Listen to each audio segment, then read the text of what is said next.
Thank you for everything. I gave my husband a respectful nod, handed him the divorce papers, and left the house. He always put work first and couldn't handle household chores. Without me, he'd surely struggle. Let him realize just how helpless he is. My name is Susan. I quit my job right after we got married and became a homemaker. My husband Robert was my former boss, known for his exceptional work skills. Ever since I started working under Robert, he was always there to help. He often gave me advice about work, and eventually we started going out for dinners, privately. We began dating secretly at work and announced our relationship when we decided to get married. When I shared the news of our marriage, many female colleagues were envious. Becoming a homemaker was Robert's idea. However, once we started our married life, Robert began to look down on me. "You just laze around at home and still get to eat. You're really lucky. Who do you think provides for this lifestyle? You should be grateful to me." If I tried to go out on a weekday, he'd make a displeased face. "Going out for lunch while I'm working? Who do you think earns the money for that lunch? Think about it." I started to feel reluctant to go out, fearing Robert's reaction, and began to stay home more. Is this my life now? Just waiting for Robert to come home? I can't stand this. I felt like I needed a change. Determined, I decided to work outside again. But Robert wouldn't allow me to work part-time. "You want to work? Is my salary not enough for you?" "That's not it." I tried to explain desperately. "I feel suffocated staying at home all the time." "You think of work as just a breather? Are you taking it lightly?" He bombarded me with accusations, but I knew if I backed down, nothing would change. I pleaded with Robert. After much persuasion, he finally agreed to let me work part-time, on the condition that I wouldn't neglect household chores. Working outside after a long time was nerve-wracking, but it felt refreshing. I worked hard to ensure Robert had no complaints about the housework after my part-time job. It was tough initially, but I gradually found my rhythm. Around that time, Robert's mother passed away. I informed my part-time job about the sad news and asked for some time off, which they kindly granted. I went back and forth between Robert's family home and our house, preparing for the funeral and taking care of my father-in-law. After the funeral, Robert told me, "You only need to visit my family home every other day. Daily cleaning and laundry aren't necessary, right? Just prepare meals that my dad can easily heat up." It seemed he was concerned that his needs would be neglected if I visited his family home daily. If I continued to care for father-in-law, I wouldn't be able to keep my part-time job. When I expressed this to Robert, he responded with annoyance. "It doesn't matter if 1 or 2 employees are absent, right? Just reduce your working days. If they complain, just quit. It's not like you're earning much. It's just a breather for you." Reluctantly, I reduced my working days, but I felt guilty for constantly asking for flexibility. I wish father-in-law could take care of himself, but father-in-law was adamant.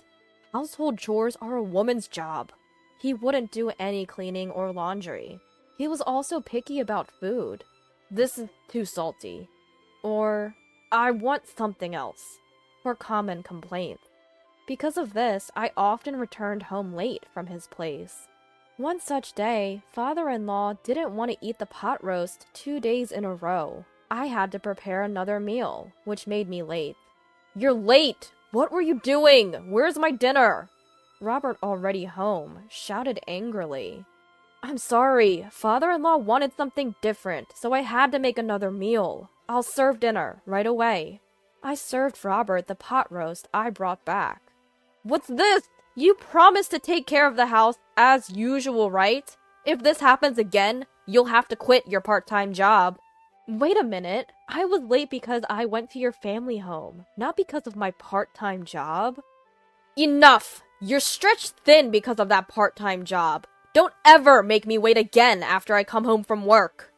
I knew arguing wouldn't change his mind, but I couldn't accept it. I continued to juggle household chores, caring for father-in-law, and my part-time job, sacrificing sleep. Then one day, I received an unexpected call from my mom. "Susan, Your dad's been diagnosed with a severe illness and needs to be hospitalized. I learned that Dad's cancer was advanced and beyond treatment. I wanted to visit him immediately, but Robert was unsympathetic. Visiting him won't change anything. Focus on our home. Reluctantly, I took early leaves from my part-time job to visit Dad. Half a year later, Dad passed away. While helping my devastated mom with funeral preparations, I informed Robert about the funeral date. His response was intimidating. "You'll be back before I return from work, right? I don't want to wait for dinner again." "You're attending the funeral too, right?" "Why would I? It's a weekday and I have work." "My dad just passed away. Can't you take paid leave?" "In theory, yes, but I have important meetings. It's not that simple. It should be a priority to bid farewell to a family member. When your mom passed, I took several days off. I'm still adjusting my work schedule for you." Robert scoffed. "Don't compare your part-time job to mine. I have responsibilities you wouldn't understand. I can't just take time off." After more pleading, he reluctantly agreed. "Fine, I'll take a few hours off for the funeral." Saying so, Robert forcibly ended the conversation. With the funeral preparations, I visited my family home more often, took more days off from work, and reduced my visits to father-in-law to every third day. Consequently, I could only manage household chores every third day. Robert grew more irritable. "You've been slacking off with the chores. You haven't cleaned in 2 days." "Because..." I desperately excused myself to him. "I was helping Mom all day 2 days ago, and visited father-in-law yesterday." "Excuses again? Your mom has been managing the house for years. Why does she need so much help now?" "After Dad's passing, she's too devastated to do anything. I want to be there for her." Robert dismissed her grief. "She's just being weak. Your dad's illness wasn't sudden. She should have been prepared. This is why I say women." "How can you say that? Even if she knew losing a lifelong partner is devastating. Can't you understand her feelings?"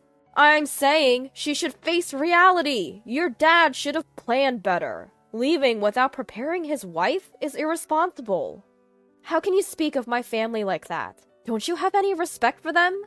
"What's there to respect? Just because they're older? That's naive thinking." Watching my silent anger, Robert sneered and said, "Why should anyone respect your family? Just because they're older? That's naive thinking, isn't it?" "How can you say that? Not just about my mom, but also about my dad, who passed away after a long illness." That was the moment I decided to cut ties with Robert. I can't talk to him anymore. Just being in the same room with him makes my skin crawl. I began to secretly prepare to leave the house, using the funeral preparations as a cover. I discreetly moved my belongings to my parents' home. It was hard to tell my grieving mom about the current situation, but I couldn't bear it any longer. I couldn't stand Robert's attitude, and I wanted to move back home. When I told my mom, she comforted me, saying, "You've done well so far. If Susan wants to come back, I'd be more than happy. It won't be lonely here with you." "Thank you, Mom." It's better to free yourself from Robert and find new happiness than to force a marriage. With those words from my mom, I felt reassured and continued my preparations to leave. I kept my emotions in check, flawlessly handling household chores and taking care of my father-in-law. It's just a little longer of enduring doing things for my husband. As long as I did the housework, Robert didn't complain, and we avoided unnecessary conversations. On the day of the funeral, after briefly paying his respects, Robert returned to work without much of a goodbye. "Robert, you're really going back to work, huh?" My mom looked disappointed. Even though she knew about our situation, she had hoped he would take a break from work during this time. Apparently, that's what Mom was expecting. "Did you see, Mom? That's just how he is." Hearing my indifferent comment, my mom replied, "Well, I guess there's nothing we can do." We both felt reassured that our decision to divorce was the right one. After the funeral, as usual, Robert returned from work.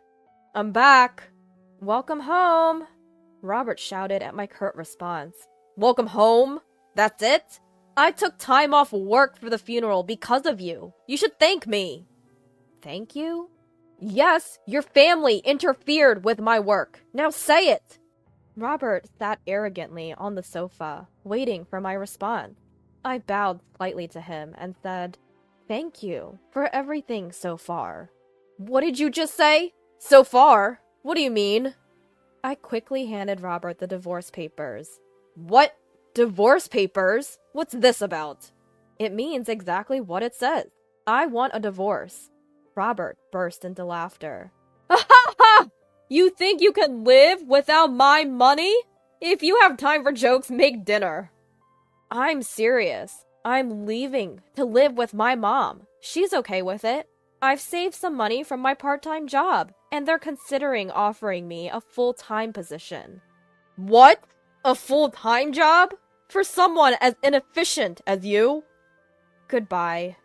I handed the stunned Robert the divorce papers and left with just one bag. When I arrived at my parents' house, I fell asleep talking about my hardships and memories of my dad with my mom. Robert kept contacting me, but I ignored all his messages. His messages were still condescending.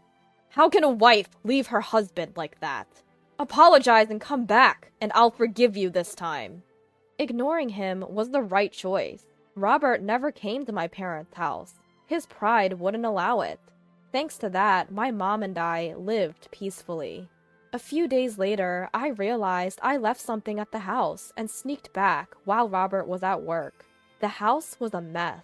Garbage and dust were everywhere, with fast food wrappers scattered in the kitchen and wrinkled clothes all over the floor. It seemed Robert hadn't done any housework.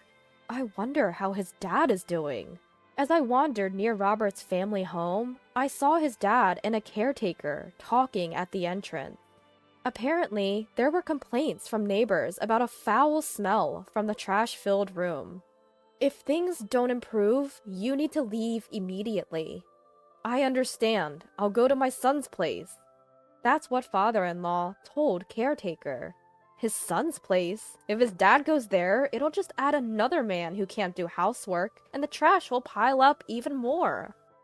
Afterwards, I heard from neighbors that Robert's father had packed his bags and tried to move in with Robert. But Robert refused to live with him, leading to a big argument. Their dispute about living arrangements became the talk of the neighborhood, and eventually Robert had to compromise. Even though they ended up living together, predictably, Robert's house turned into a trash heap, causing a stench that bothered the neighbors. Robert, now going to work in wrinkled and dirty shirts, was quickly losing respect from those around him. There were even talks of him being demoted, and he came to apologize at my parents' house. "Susan, I was wrong." "Robert?" Just when I thought he finally understood, he said condescendingly, "Are you satisfied now? I apologized. Now fix your attitude and come back." Robert hadn't changed at all. What exactly did you reflect on? "What? Why are you acting so high and mighty? You didn't just give a shallow apology, did you?" Faced with my calm tone, Robert was speechless. "Please go home. I have no intention of returning to that house." "But without you, the house is a mess, and there's my dad to take care of." "You just want me back to take care of you and your dad, right?" Well, you might think you're competent at work, but if you can't manage your own life, you're worse than a child." "What? How dare you talk to your husband like that?" "Not husband, ex-husband. We're getting a divorce, so we're strangers now." "Wait, I don't want a divorce."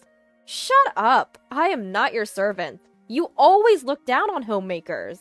Men like you, stuck in the past and domineering, should just be buried in your trash-filled houses. Stay away from me, you arrogant jerk." I shouted at Robert, locked the door behind him, and when I turned around, my mom was clapping, saying, "Well said." After that, I started the divorce mediation process. Fortunately, the offer for a full-time position progressed smoothly, and it seemed I could earn enough to live comfortably with my mom. My mom, who had been down after losing my dad, was gradually regaining her spirit now that I was back. Life with just the two of us is now fulfilling and joyful. According to my lawyer, Robert and his dad are still living in their trash-filled house. Known in the neighborhood as the useless father-son duo, they're the subject of gossip. Robert, unable to sleep properly because of the trash, is always sleep-deprived. As a result, he lost focus, made a significant mistake at work, and was forced to resign. Without the means to hire a housekeeper, their future looks bleak. Looking back, I feel foolish for trying so hard to please Robert. I'm grateful to have escaped a life of constant endurance. From now on, I'll live my life to the fullest.